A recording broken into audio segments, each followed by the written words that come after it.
Hello, how are you? Good. I have some questions.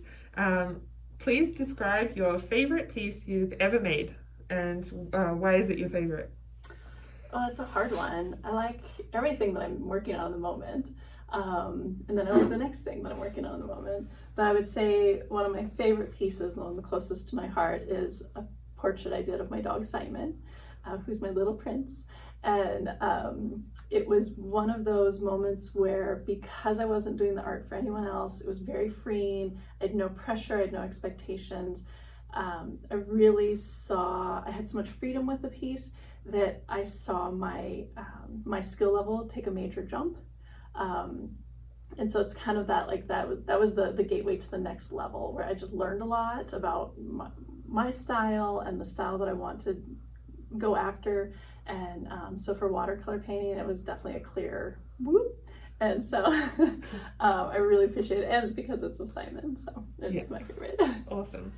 What artist has inspired you to work harder? All of them.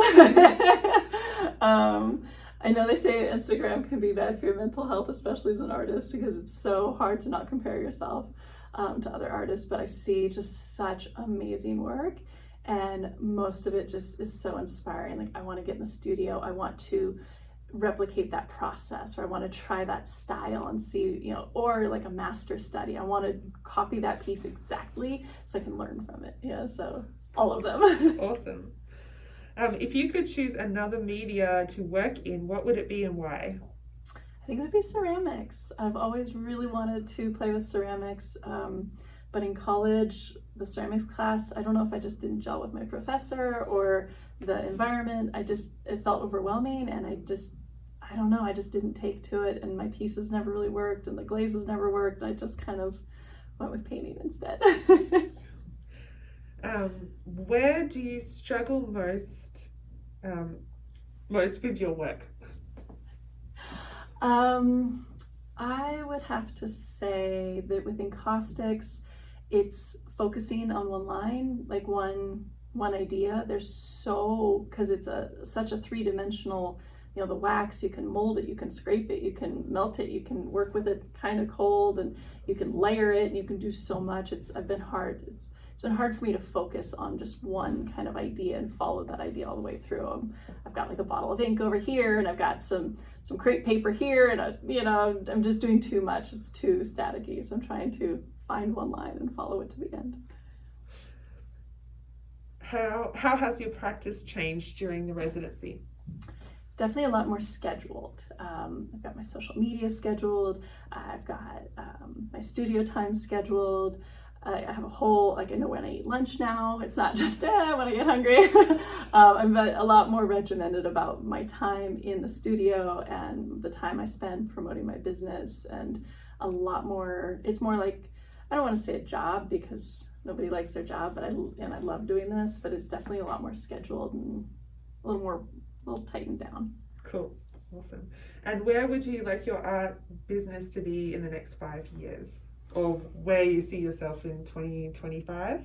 I would love to be part of a co-op of artists, or have a studio, a working studio where I could work and have my work on the walls, and have maybe my mom, or who's also an artist, or some other people who I know and enjoy, just a small group of us working together in a beautiful working studio. Awesome. Thank you so much. Thank you. Describe your favorite piece you've ever made, and why is it your favorite? I think, I love making ceramics. I love making large sculptures. Particularly, I've really enjoyed making these busts, but I actually like making big scale collaborative stuff. So I kind of collaborating on festivals. We made big geodesic domes that were made out of cardboard and recycled materials and painted. So I really enjoy working with people on projects. But I also love spending time in the studio and doing ceramics as well. So big scale stuff. I like big. Yeah. What artists have inspired you to work harder? What artists? Oh, well, definitely during this residency learning more about ceramic artists. Like there's this one photography called Pink Kiss Ceramics, and she's on Instagram, and she just does a lot of process videos, and her production of her clay is just amazing.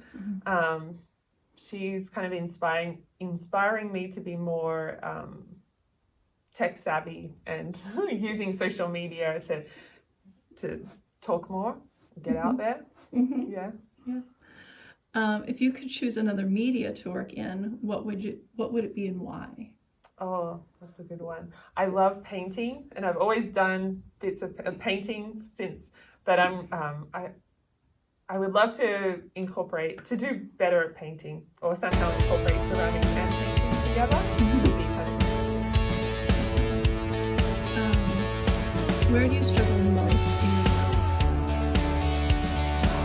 Well, ceramics is so much experimentation. You never know what's going to happen with the glazes or the interactive pigments, and then how to replicate that and to do it in a way that you get the end, you get it right, and then not have cracks, and then having a finished piece. So I think that's hard, and I think also doing big pieces, you need to know how the clay is going to crack and how to make certain adjustments so when it dries. You want it to all dry at the same time, so there's no crack.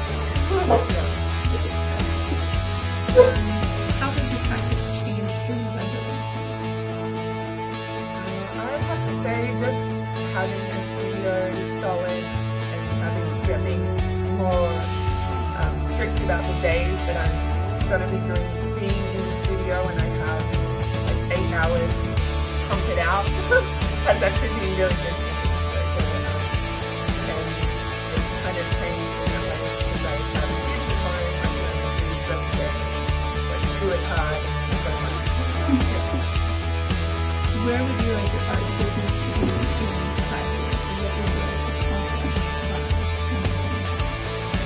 I would love to have a studio as well, and for it to be a collaborative studio or a gallery, exhibit good, but also maybe commissions with other people, maybe commissions for public work. That would be ideal, but also, being able to have a creative group of artists together, feeding off each other and working collaboratively.